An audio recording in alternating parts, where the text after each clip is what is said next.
Second semi-final on Sunday. Action in the VFL was between Geelong and the Box Hill Hawks. David Rees-Jones, this was a real finals game. It was hard, it was tough, and it was tight at the end, and the Cats managed to get over the line. Yeah, and, unfortunately, Box Hill are able to lead for most of the day. We see Eardley going through here, and terrific kick into Mitch Brown, and that brought up their first goal. It was a real arm wrestle that first quarter, wasn't it? It was actually Geelong had the better of the play, but they didn't put it on the scoreboard, and that was a bit of a worry for them because it was 1-3 to 4 behinds at quarter time, and you always suspected they hadn't done enough on the scoreboard. Yeah, and their real worry was and even towards the end, they just couldn't get their forward line really working well over the whole course of the day, and a lot of bad misses in that first quarter as well, but.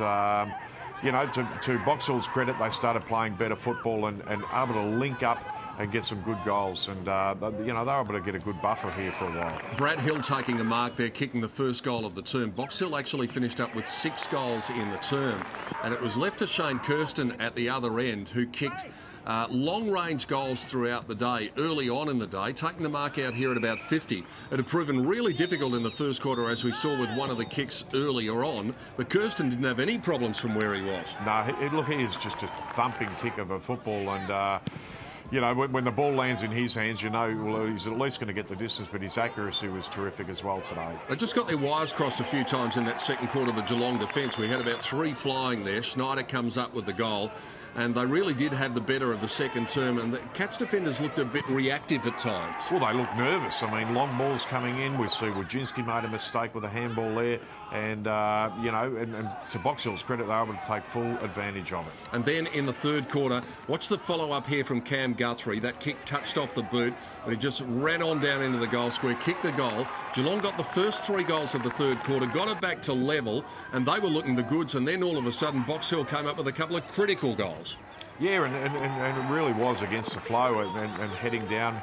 We see, I think that's Hill there, yep. Kicked the goal and got a bit of an injury, but we see Chance Bateman and just kicking from there. That's incredible. That is just a marvellous goal and shows the skills of footballers these days. And then Jones was able to kick the first goal of the last quarter. What about this for a goal from Dom Gleeson, though?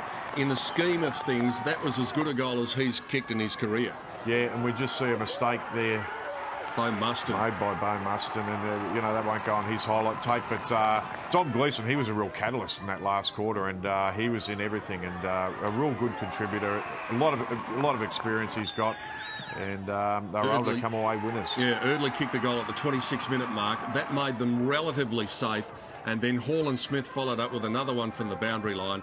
Cats got over the line by 14 points. The Box Hill Hawks can be proud of their effort, but they bow out in season 2012, and the Cats live to fight another day. There are all of the numbers from throughout the day, but the main number is the one that shows Geelong winning by 14 points, 11-10-76 to Box Hill, 9-8-62, and the Cats set up a date with Werribee in the preliminary finals next weekend.